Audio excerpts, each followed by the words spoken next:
Most of the time they think they're telling us what to do in their best interest, but the trouble is that government, as Adam Smith pointed out, John Locke pointed out, as the great thinkers of all time have always pointed out, don't really know what's right to do.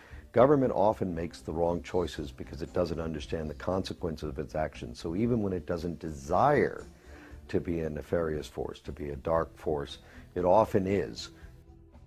The problem that we have is the result of legislation. Congress has to make fundamental changes in the present system. I don't think that it's possible to impose from the top down even the constitutional system, because no one out there now is used to using gold and silver as their money. So what needs to be done is to create a competitive system of currencies. Leave the Federal Reserve System there. Slowly, over 6 months or a year, take away some of its legal privileges, its legal tender privilege, its privilege as the only medium to pay government taxes, so forth and so on. And over on this side, create a gold and silver system. And then you will have competition between the two, the paper money price structure and the gold and silver price structure. And it will be a competition. What happened is, in this competition, gold and silver would win out, because in competition the free market usually wins out over governmental intervention and special privileges. And that's the reason we have governmental intervention and special privileges, to keep the free market from winning out. And that's why they go to government, to ask for legal privileges, all right? So that's the first problem. Now the second problem is, I don't see that happening through Congress, because there are just too many loggerheads in Congress to get the thing started. So my suggestion is that it begin in some state, a small state, a state that probably has a certain amount of its taxes that it can hypothecate to gold. And if the system worked and more people were asking, then the state could expand the areas of taxation and bring more people into it. And eventually you would, if it worked, you would see the whole state, the state's monetary system, the government, state government, would be on a gold system. And then I would think as well you'd begin to see that spreading into the economy. Now, if that were to happen, then I think other states would look at this and say, well, that makes sense. Let's begin to move in that direction. You could look at it essentially as a monetary insurance policy. They don't have to go beyond 10%, but 10% gold holding is perfectly prudent. And if something were to happen in the economy, if there were to be a monetary crisis, banking crisis, then the state could rapidly expand the system, because people would know how it operates. But the idea is to get the mechanism, as it were, on the table, so that people can see how it works, why it works, what its benefits are.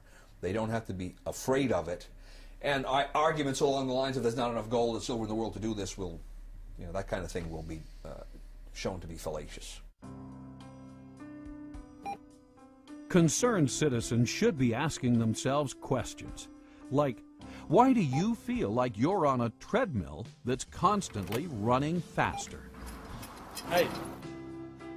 Why does it now take a two-income family to make ends meet, thus preempting women from their traditional role of providing stay-at-home childcare?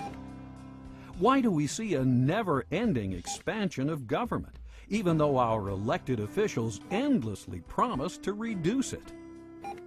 Where does the government get the funds to wage perpetual war, yet fails to provide the basic protection citizens needed on September 11th? Why do rich people seem to be getting richer, while you and all your friends seem to be hardly making ends meet? Why does a first-class stamp now cost you nearly 40 cents when it used to cost only 5 cents? Should a 90% loss of purchasing power be tolerated? Where does it end? It's easy to see where we're headed. You don't have to be a rocket scientist. If you follow a graph, and you can see that there are points on this graph and they're going constantly in one direction, and they've been doing this for 50 years, you don't have to be a rocket scientist to see where it's headed. Where this graph is headed is for total destruction of our monetary system. Our money will be totally worthless, and it'll probably be reissued in the form of some international currency, which will be equally worthless. But the value to these people is that once it's on an international basis, there's nowhere else to go. Right now, if you don't like American dollars, you can buy Japanese yen. If you don't like that, you can buy Swiss francs. If you don't like that, you can move to whatever currency seems to be having a little better track record. Once there's an international monetary system in place, modeled completely and exactly after the Federal Reserve System, it's exactly the same, then there's no place else to go, folks. You've had it. So that's where it's headed, and if we don't turn this thing around, I think we're going to be living in kind of a modern serfdom. And we'll be serving masters, and they won't be living in the big castles that we can see, at least, and say, well, that's where the master lives up there, and we're tilling his field.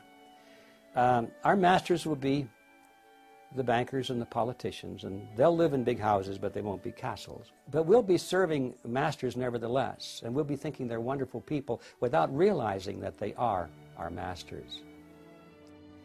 If the United States went back to constitutional money, it would be an amazingly wonderful event, because it wouldn't be just going back to constitutional money. In order for that to happen, that means you'd have to assume a groundswell of awakening on the part of the electorate. And they would understand not only what's happening in the monetary system, but what's happening across the board in our political system. I think we would have a great resurgence of prosperity and tranquility. That means that the electorate would have to be questioning a lot of other things in our society as well. And I think we would see an improvement across the board, and I look forward to that day. Americans need to stay on top of one of their most influential institutions, the Federal Reserve System. They need to start asking questions, not only of their representatives, but of no less than the President of the United States, whose sworn duty is to uphold the law of the land, especially the supreme law of the land, the U.S. Constitution.